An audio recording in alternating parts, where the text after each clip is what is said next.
Dobrý deň, som Janka Kopečná a vítam vás na týchto stránkach. Ak s Canvou začínate, kurz Canva ľahko a rýchlo je určený práve pre vás. Po jeho absolvovaní budete vedieť robiť so šablónami, budete vedieť spraviť obrázok, animáciu aj video. Ak už máte v Canve nejakú skúsenosť a nie ste si istí, či je tento kurz pre vás, urobíme si malý test. Poďme na to.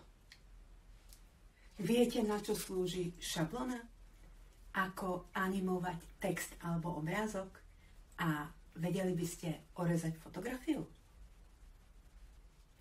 Dobre si pozrite všetky tieto ikony.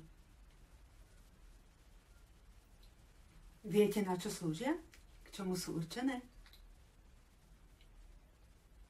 Na čo slúži v Canve orámovanie?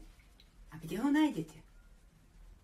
Ako nájsť v Canve tie najlepšie prvky a čo sú to magické odporúčania? Na čo slúži táto záhadná tabuľka? Ak ste si v niektorej otázke neboli istí odpoveďou alebo odpoveď nepoznáte, v tom prípade je kurz Canva ľahko a rýchlo práve pre vás.